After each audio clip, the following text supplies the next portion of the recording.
Hey everybody, welcome to this special edition of the Golf Dudes podcast. I'm Joe Calabro. I'm coming to you from the U.S. Open at the Country Club at Brookline. Day one of tournament play is well underway here. We are doing this live on Facebook. It will be showing again later tonight on Coalition Radio in our regular posts like it usually does. But I figured since we're here, I might as well do something. So I'm coming to you from the media room, the hustle and bustle of the media room on a game day. So obviously, exciting stuff going on. Probably one of the most historic days in Boston sports history, at least in a while. With the Celtics obviously playing tonight, the Red Sox are apparently playing an afternoon game, and obviously you have the U.S. Open underway at Brookline. First, before we get into that, I should tell you that the Golf Dudes podcast is presented by Lynx Drinks. Lynx Drinks is best known for their transfusion in a can.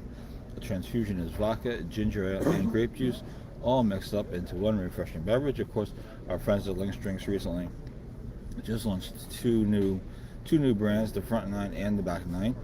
So be sure to check those out and check out Lynx Drinks at liquor stores and country clubs near you. They're located across the region, across the country, and various other places. So check out our friends at Lynx Drinks. So coming to you live here from the media room at the Country Club of Brookline. You can see there's a lot of people behind me working. Everyone's grinding, and so I figured I'd hop on, do something live. And again, this will be replayed later today, Thursday night, like it usually is. So hope everyone is having a great Thursday. Hope everyone is enjoying the U.S. Open. So that's where we are. So if you want to make a comment or you have thoughts on what's going on, I have TVs on right in front of me, so I can certainly do that. But just a few notes before we get to the U.S. Open. Some local stuff. Two hit on earlier this week.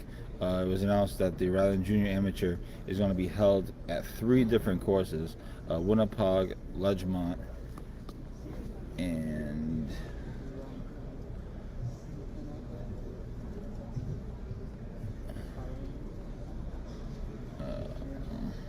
what's the other course?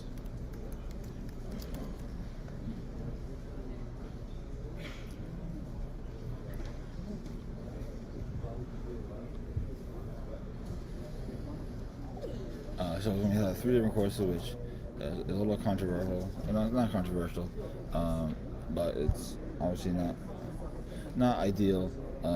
Riga has been having trouble finding places to hold tournaments. Obviously, course time is at a premium in this day and age when golf is so popular. So,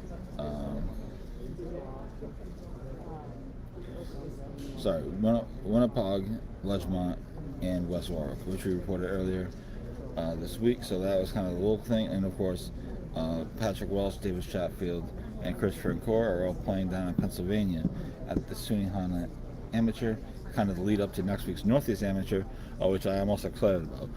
But for being honest, I really don't want this week to end. It's been a ton of fun and amazing experience so far, but obviously it's going to end on Sunday night and with a winner. But so that's some of the local stuff that's going on in Rhode Island with the junior amateur being announced finally, and we got multiple complaints about complaints, alcohol complaints, and concerns about that tournament. And so they finally got something nailed down. Obviously, it's not ideal. People have commented that it's sad and embarrassing, and all those things are true. It seems like it's just a golf course problem in general, not necessarily a Riga problem. But that's where the junior amateur is at this point. Again, we have some other amateur stuff going on. Congrats to everyone that made the cut for the Rhode Island Amateur. The final qualifier was Wednesday.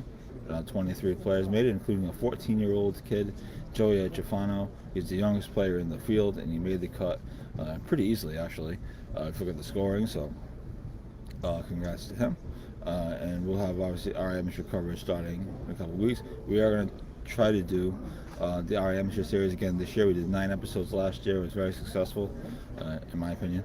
So we're going to try to do that again this year. Obviously, it's starting a little bit later than than it would normally, or that little bit later than we did last year, just because of everything going on with the U.S. Open and things like that. But we're going to try to get that started probably, hopefully early next week, and see how many episodes we get in. So I'm going to try. I want to try for 10. We'll see. Just given the short amount of time. So that's some of the local stuff, and I want to switch over here to the U.S. Open, because that's surely why you're all tuning in. Obviously, it's going on as we speak. Again, this will be replayed tonight. So we are broadcasting this live from the U.S. Open, and it'll be replayed tonight. So it'll be a little bit old, I guess, but I'm gonna try not to do too much play-by-play here. That way, it's still fresh. So, for those that are coming to the U.S. Open, if you're coming to the U.S. Open at some point this week, if you're here, first of all, if you're here, you should have texted me and I'll say hello. But nonetheless, if you're coming to the U.S. Open, some things to know that are interesting. Just from me being here for this week, I've walked most of the holes, and I even wrote about it this morning on GolfNewsRI.com. I walked most of the holes. The layout is interesting. One thing to know is the driving range is kind of nowhere near everything else. It's a little bit out of the way. The putting green in the first tee are connected, and so the chipping green as well, for that matter. So if you're looking for that, it's all in one spot. There's plenty of room, but obviously get there early. And then 18 is going to be kind of a cluster, because it's a kind of a main walkway for people behind the green, and obviously I have everybody standing there watching, and there's grandstands, but it's not, there's a lot more standing room than there's grandstands. So 18 is going to be a cluster. So you have to go through 18 in that area. Be sure to give yourself some time, because it could take a while, especially if players are walking off the green. You obviously have to wait for everyone to walk off, etc. So give yourself some time there. But if you're going to stand there and try to watch golf and get that money shot, especially on Sunday, be sure to get there early and don't move. That's the advice on that. If you're walking the course, the fourth hole, I found this out the hard way. The fourth hole, if you're looking at it from the tee box, the right side of the fourth hole is a dead end. So if you can, or walk up the left side of the fourth hole. When you walk up the right side of the fourth hole, you get up to the green, and then you have to turn on. Then you can watch them on the green, obviously, and then on the tee, on the fifth tee. Then you have to literally turn around, walk all the way back down the fourth fairway, then eventually cut across. So if you're trying to follow the action hole by hole, try to stay on the left side of the fourth fairway, if you can. Obviously, if you're just going to, and you don't really care, if you're just going to sit there for a while and get pictures or whatever, then by all means. But if you're trying to follow the action and walk the course, stay on the left side of the fourth hole. So sorry, I keep looking at other places. Obviously, a lot going on. So there's that. Kyle Cunningham, thanks for watching. Joel Bissett, hope all is well. Mark Martello, thanks for watching. Doug Jackfoni, thanks for watching. Chris Miranda says, good advice. Thanks, Chris. I'm trying to help people out a little bit. Again, I learned the hard way on the fourth hole the other day during a practice round. So, thanks to everyone for tuning in to this special edition little podcast. I'm coming to you live from the U.S. Open here at the Country Club at Brookline. Some places, some cool holes to watch for. And I'm not sure how many. Obviously, most people know the history of Francis Ouimet. That's been certainly discussed a lot over the last few days. I got the chance to go see the Ouimet house on yesterday, Wednesday. So that was kind of cool. It's literally right outside the Country Club, just like in the movie. Some cool holes to watch. Obviously, 18 is self-explanatory, and Chris asks, is there any tickets for sale up there? I don't know if there's necessarily tickets for sale here. I think you have to buy them in advance. But there's resale tickets all over the place. If you go to Golf Group Rhode Island, which is run by my buddy John Corey, people have been posting there all kinds of tickets there for a various number of days. Some of them are like even luxury box. They're not called luxury box in golf, but like luxury box tickets type of thing. So I don't know what kind of price you're looking to pay or what you're looking to do, but there are certainly tickets available. Check StubHub. You can check the U.S. Open if you want. You're better off with resale tickets. Again, you can't really come here necessarily and buy a ticket, but you can certainly get them in advance. So that's what might be my advice as far as tickets go. If you're looking to go, there's plenty of tickets available. Again, not sure what kind of price you're looking to pay, but there's certainly tickets available. So again, check Golf Group Rhode Island, which John Corey runs. Have a huge following. They're building their following, and people have been posting tickets there all week, including for Sunday, believe it or not. So there's that. So some cool holes to watch.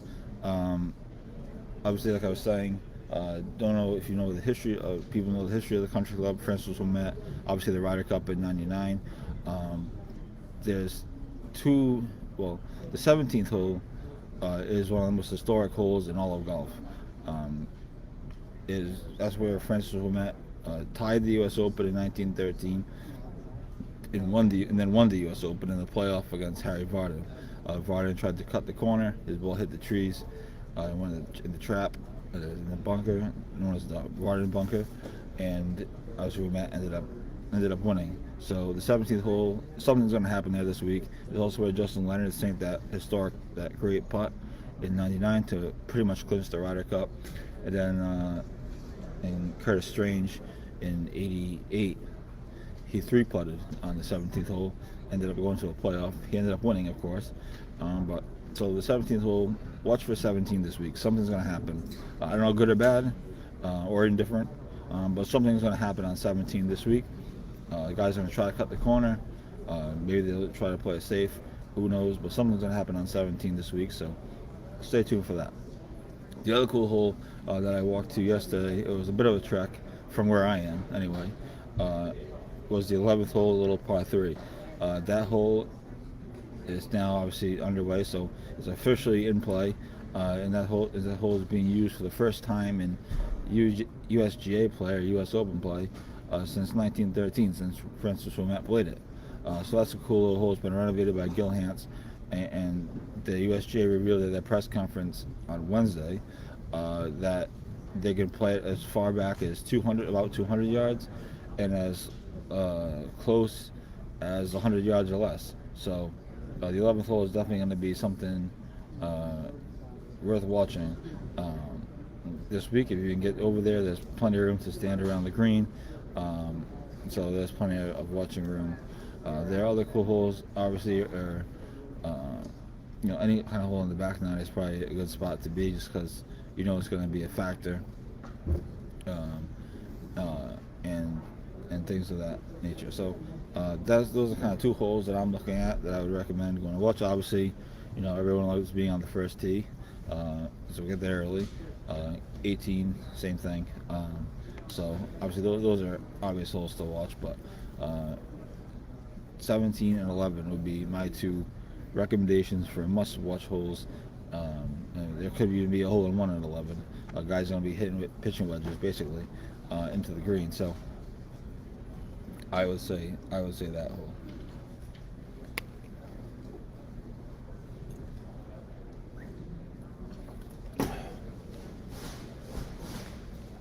Free Powerade of the media tent.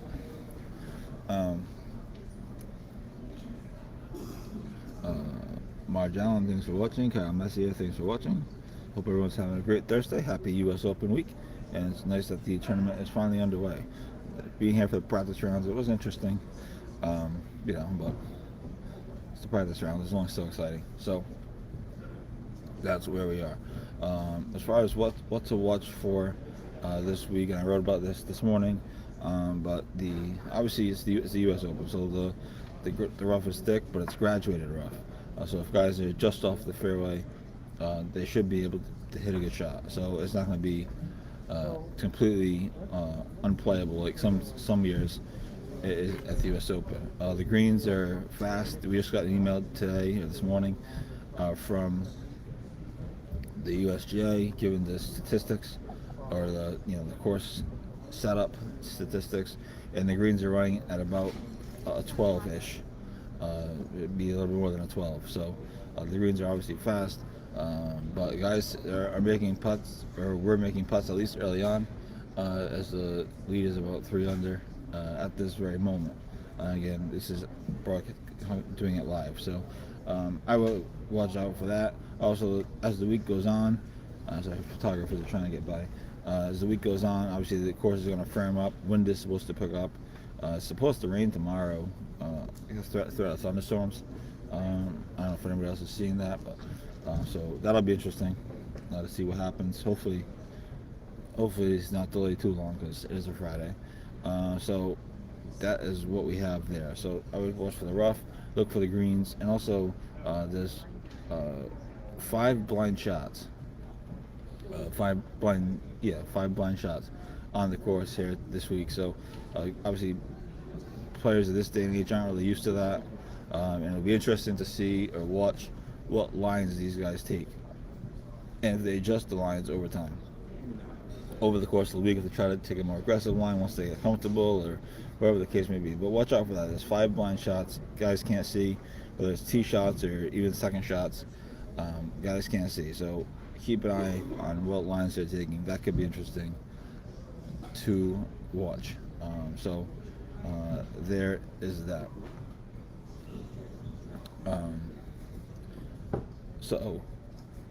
Those are a couple of things to watch there.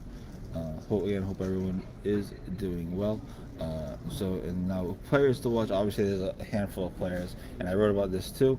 You can check that out on GolfNewsRI.com. But 2 players that I'm watching are Matt Fitzpatrick. He's kind of been the buzz of the week. He won the U.S. Amateur here in 2013. The course has changed a little bit since then, obviously, but not a ton. So he's coming in with some comfort, and he's been playing really good golf lately. So he's kind of been a player to watch.